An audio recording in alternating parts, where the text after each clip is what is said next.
What's up, y'all?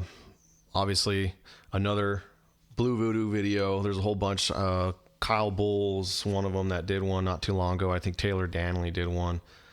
But it's a killer amp.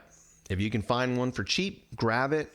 A lot of people seem to hate on these amps for some reason. You know, a lot of the elitist guitar players. I'm actually playing through a B52 AT100 cab, or the AT412 with the original speakers. That's a killer sleeper cab too.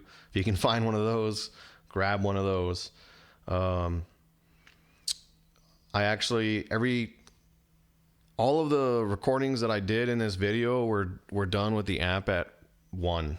I don't subscribe to the notion that you need to crank an amp to, like, you know, really loud to get good results with a high gain amp. It really, in my opinion, with an amp that gets most of its gain, like 90% of its gain through its preamp, there really is no reason to crank an amp all the way up. You can, but I honestly, most of the time, I prefer the way it sounds when it's quiet. You know, when you're recording it when it's quiet.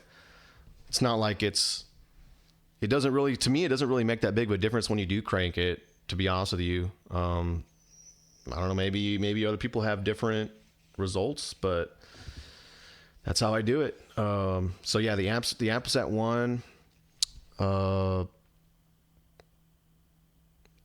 It does get kind of fizzy when you have the presence at anywhere above noon, to be honest with you, when you're trying to record it with a mic. So if you turn the presence down, you can turn the presence all the way down and it sounds great. It does get really like high endy with the presence, like I said, anywhere above noon. But as far as the regular EQ controls, they work. The amp without a boost sounds fine. It's not like the most tight amp ever, but it does have relatively tight gain. Like, the gain structure is relatively tight. There's a lot of harmonics in the distortion itself. It sounds really good.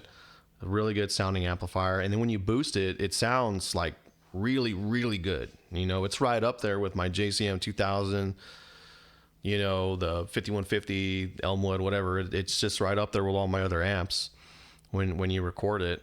But yeah, it's a great amp, man. Actually, this is a second time that I've owned this amp. I got rid of it the first time and I regretted it, and the guy put it back up for sale because he doesn't like play live anymore. So I scooped it up from him again, and I am now the owner of this amp again. But yeah, that's my video, and hope y'all enjoyed it. If y'all, you know, want any more videos of this amp, just, you know, comment or let me know what do you want, what kind of stuff you want from it. But anyway,